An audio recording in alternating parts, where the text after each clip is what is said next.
All right, so welcome back here to Gamescom 2013. Again, I'm Corey Dunn. I'm joined here by Patrick Bach. Hi, it's a pleasure to have the chance to be able to sit down and actually, or I guess we're not really sitting down anymore. Well, it's a pleasure to talk to you nonetheless. You know, one of the things that I have to say right out of the gate, though, is the DICE, the EA crew, since we've been here when we were at E3, also here at Gamescom, it's been an absolute pleasure just seeing how passionate you truly are about your game. I just want to go ahead and state that right out of the gate because I haven't had the chance to say anything like that. No, it's true. You know, we have an extremely talented team. We have extremely passionate and dedicated people. And again, you know, to the team back home, you're amazing. To your point, everything is working great. People seem to love the game. And, you know, we have an amazing team. That's it. One of the craziest things, I didn't think you could really top what you were doing at E3, having 64 players play there, also having 2 commanders there at E3. Here at Gamescom, we've got 2 different sessions going on at the same time. 64 players here with 2 commanders playing Conquest. Over on the other side, we've got 32 versus 16 v 16, so 2 sets of 32 on the other side playing Obliteration. With that being said, I'm going to go ahead and ask you right out of the gate with the commander mode, where can we see it? Because we're seeing it here with Conquest. Yeah. Are we going to? What other game modes can we see it in? We're also using, you know, commander mode is of course a very strategic layer on top of the game, and we don't want to put it everywhere. You won't see it in Team Deathmatch, for instance, but you will have it in Rush, and you will have it in Obliteration, and of course in Conquest, because that's where it makes most tactical sense. Right. That's one of the things that I'm looking forward to is getting the chance to being able to hop on my tablet and having the accessibility to tell my crew exactly where they need to go, especially in a game mode like Obliteration. It just makes it, to me, if it wasn't in Obliteration, we may have an issue between you and I. It's in there. It's in there. So just kind of, again, the community is, you know, since E3, going into Gamescom, it's really started to get very granular and asking some really difficult questions, which is great again. And one of the things that I had mentioned to Lars, as well as I mentioned to you as well, and also Daniel Matros will be here on as well, is the community is very knowledgeable. You know, they know every little aspect of the game that goes into it. Talking about the whenever you brought up the creative aspect of having weather dynamics. People started to ask some really crazy questions. Does the sun move? Does the waves make an impact on any of the shots that are, any bullets that go through the water? Which Lars tried to answer that. Now, I don't know if you know about this. He tried to answer it saying that it reduces the bullets. Now, can you answer this one for me? I don't think the bullets will probably stop with the water. We could do bullet penetration, but then it turns a bit wonky because then you want offsets in the water as well, because if you shoot into water, the bullet will not go straight through. And the question is just, how deep do you want to go? When does it make sense? When is it fun? And that's kind of the core of everything we do, and that is it fun? So some of the design choices where people say that, could you make it more realistic? And the answer is yes, we could, but we won't, because in some places it's actually better to make it more fun than to make it more real. Real is not always equals fun. Agreed. Because then you wouldn't have to play games, right?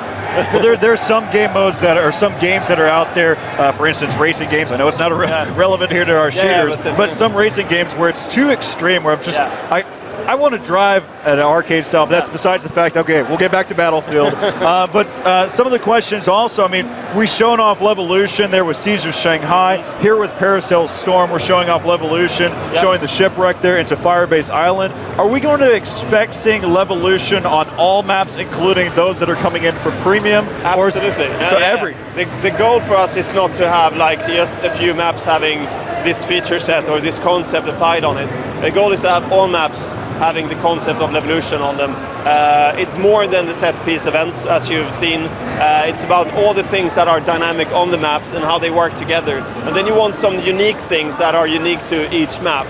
Like Paracel Storm versus Siege of Shanghai is quite different when it comes to the epic events, but it's very similar when it comes to the small things that happen on the map, where things change as you play. The destructibility, you know, you have stuff like interactive objects that you can interact with, things like that. That is more encompassing the full game.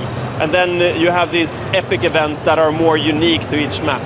So with that being said, just talking about, it's just a question that came to my mind because I'm an avid gamer as well, avid Battlefield 3 player. Yeah. So Second Assault, whenever that comes out on some of our favorite maps, so we're going to see levolution on those as well? Yes, and that's part of the concept, that we want to take the Battlefield 3 fan favorites and then bring them into the new generation of Battlefield 4. That's great. Where we actually show people what we can do today that we couldn't do back in the days when Battlefield 3 was out. It's just it's impressive stuff. So one of the things that I talked with Lars about was, were we going to see Capture the Flag off the initial release? He said it wasn't going to happen right off the initial. No. We will see it later on in the any of the expansion packs that come out. Now the question is, what about the bikes? Are we going to see them at any point? I'm not really allowed to to spill that right now. That's okay. It's my job to ask. Let me say it like this: people won't be disappointed. That's what I like to hear. Either, I mean, it's of course I know for a fact that no one's going to be disappointed. No. I just know seeing those unique. But the bikes were great. Oh, they were amazing. Awesome. Yeah. Having the ability to see some of this new cinematic value, seeing players just jump over or race across the map with the flag. It was just so much fun to watch. There's so many great videos that were created, those only in Battlefield moments. It's just great stuff to see. So let's go ahead. I mean, I probably have a few more questions that I could roll through, but I'm going to go ahead and let the community kind of ask these. I'm looking over at twitter.com, and any one of those with the hashtag BF4. So let's see here. Let me make sure that there's nothing that's any too specific about guns. Well, in general, we have loads of new guns in the game. We have more guns than ever. We added the Chinese army. They have some really, really cool weapons that people are not too familiar with. So that would spice things up quite a bit. That's So one of the things is I have to ask then, because this is a question that's been asked to us numerous times. In this current build right now, is this every single weapon, every single attachment, every single? I don't think so. That's what I like to hear. I don't think so. I haven't counted them, but this is not it.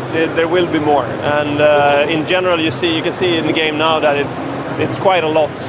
It is a lot. And we wanted to show off like the width and the depth of the game here at Gamescom to show people what it can look like when you've been playing for some time. But of course, when you start the game, you don't want to give everyone everything at the same time. You want to kind of ramp things up as you go. So it can be a bit daunting to go into the game right now to the customization menu, because it's filled with all things. And there's a lot of combinations to do. I can't even imagine how many combinations you can do, because there's so many different weapons, attachments, slots, you have the gadgets, there's so many things you can do. All the camos, the camos I had a field day with. There's 6 different categories that I had seen. Let's go ahead and hop into the game while we're going ahead and bantering back and forth. So one of the things, so I asked you what game modes are available there with the commander. We'll see the end of it all. See, I've asked whether or not the Capture the Flag will be in the game. Now, here's those for that are really hardcore gamers out there. So Paracel Storm, we take a look at the overview of the map here. Is there a location for those hardcore gamers that like to play, their pilots in the jet? Is there a place that they can land on this level? Well, if you're a skilled pilot, you can land anywhere. That's true. That's a very true. And we've seen. It depends on how far you want to push that concept. But in general, we've seen people doing some crazy stunts on this map, and you've probably seen that here during Gamescom as well, where people do some crazy landings on top of buildings. They find these small spots in the small forests, and also you can see in this view that there are some spots where it's actually quite easy to land. But then again, it's also easy for people to hide, so it's easy to be taken out by a Stinger or a rocket launcher of any type. And the cool thing, I think, with this map is that it at first sight, it feels flat. You think that you can control it, you think you know what it is, but once you get into it and you start to explore it, you notice that there's a lot of hiding places, there's a lot of stuff to do, and especially when we added the naval warfare, it actually turns the game into something very, very different. And it's actually quite hard to be a pilot on this map when you have these powerful CB90s. We're in one right now, and they're quite powerful. It's like a tank on water, so it's quite effective. Yeah, he took it up on the shore. That's nice. Let's go ahead and take a look and see if we can find another one here. Yeah, that's the CB90. And these are extremely effective, especially when the water is this calm, because now it feels like a tank. It's very easy to control, easy to hit your targets with the cannon, and it actually changes quite drastically once the waves starts to increase, when the storms come rolling in. Then you can definitely see that it's way harder to hit your targets. It's still powerful, but you have to kind of stay between the islands where the water is calmer to be powerful. So it kind of changes the way the battle works. And you can also see that it has an extra, if you look in the third person there, you can see that there's a jet ski on the back of the CB90, which is very cool. It's like an escape pod, more or less, where if you have to bail out, you can get into the jet ski and just zoom off into the sunset. That's it's such a great thing. It's a great concept to even think about, so that you're not just a sitting duck out there in the ocean, which a lot of us in Battlefield 3 that we usually had an issue with is kind of waiting in the water. Well, there's also not only the fact that you have the jet ski to bail out on, but you also have the capability of going ahead and sprint swimming, which I thought was great. You also have the capability of utilizing your pistol. In Obliteration yesterday, I was playing. I had got taken down out of my helicopter, so I bailed out, landed in the ocean right next to a boat that all the players were exposed, and I took out 2 of the gunners with just my pistol. Luckily enough for me, it's Paracel storm, and it was while the storm was going on, so the rolling waves allowed me to hide behind, again, just dynamic water play. And I know it's something crazy to say in Battlefield, but no, it is true. It is it's an effective Battlefield, even in the water. Yeah, it definitely changes the way you play Battlefield. We haven't really seen this in any other game before, and I can't talk enough about it because I think it's amazing. I love to ride the waves. It's the first time we see it in a multiplayer game because it's quite complicated to create this technology to do this. But also it's just great fun. It just feels natural. I hear someone diving. Oh, he crashed something interesting. So now this up on the. This is over here on the E point for shipwreck. Yeah, the shipwreck is really cool. So in general, we try to kind of build this map and make sure that it's a diverse environment, both for infantry, tight infantry combat, but also for vehicles and a lot of strategic play. And I think that the team has done an amazing job. You can also see in the sky up here that you see 2 UAVs being deployed.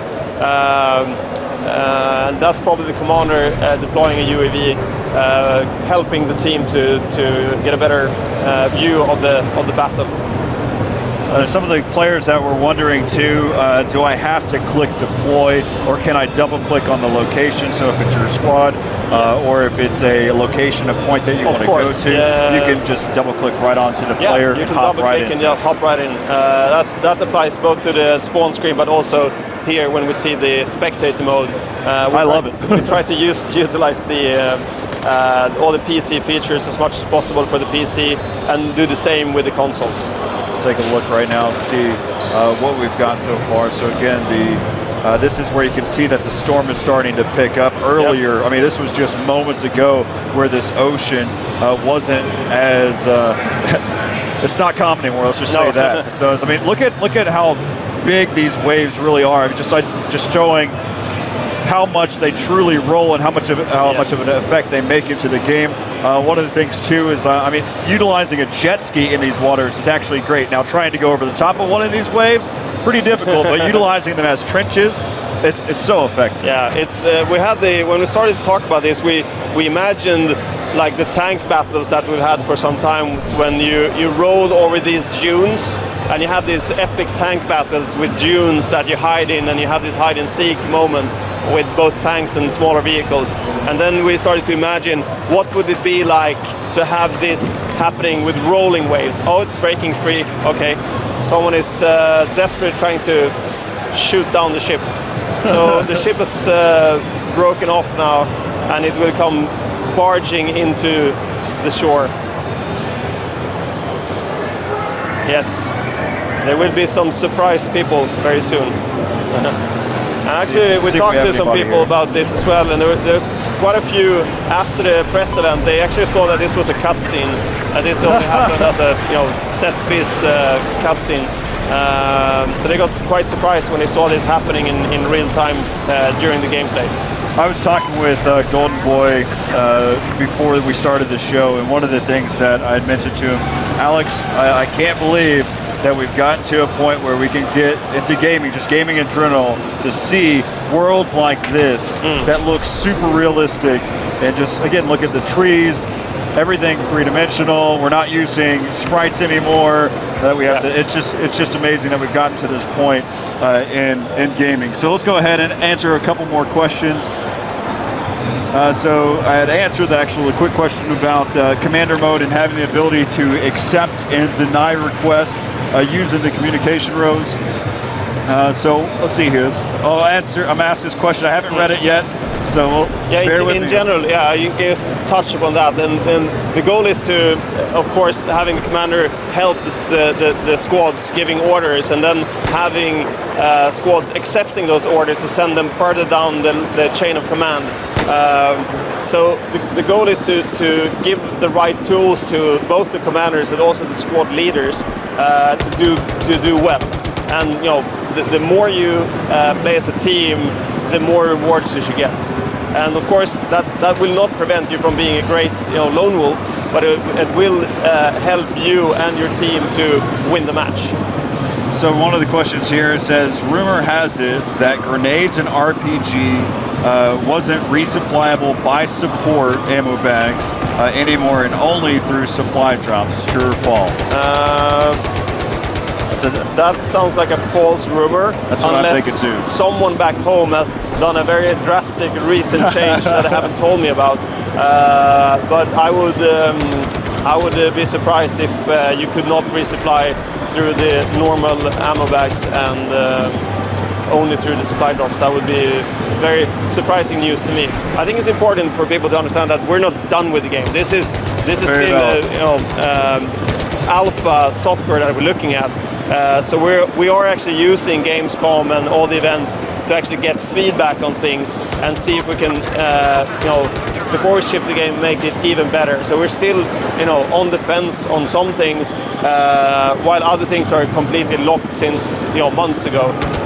So in general, we are very open to suggestions still. We're very open to doing last-minute fixes if it's fixable at all, or if it's actually a problem. In some cases, a small thing might unbalance the entire game. So we are very cautious about doing changes that will affect the game too much, because the most important thing is actually to have a game that is well balanced. Wow, he crashed his helicopter and died in the flames. So to us it's very, very important that people understand that it's not about the individual players always. Sometimes it's actually about how the game works as a whole. Here we can see someone putting camo on his gun. This is some kind of leopard pattern. I can't really see what it is. But this is also a very cool thing that you can personalize your guns much more, not only from a visual perspective, but more importantly, so it fits your playstyle. So both barrels, grips, scopes is very, very important. And of course you have the canted sights as well. It's one of my favorite things, especially since I'm usually a recon class. I take advantage of the rifle scope, and then also have the ability to go to a canted. So there's a lot of different things. There's a nice little melee attack there that happened. He didn't get countered. I think that's one of the things that you're still fine-tuning, is really determining how you would counterattack someone as well, because you don't want to have the capability of spamming the key that you need, so the F key in this case by default, or being able to time it right. I mean, some gamers have such quick reflexes. You still want the capability, but and it's also about you only have the ability to counter if someone comes right at you face to face. If you come behind a player, they will not be able to counter your attack. So we want to also push people to actually do proper stealth attacks to get that guaranteed knife kill. So it's a bit of a gamble when you just pull the knife on someone face to face. So I have a quick question. It says, is there a way to play Conquest without a commander? Or is it mandatory? It is not mandatory. Like a lot of things in the game, we don't want to force things onto the players. We want to give players opportunity to use the features that we have in the game. So Commander can be turned off.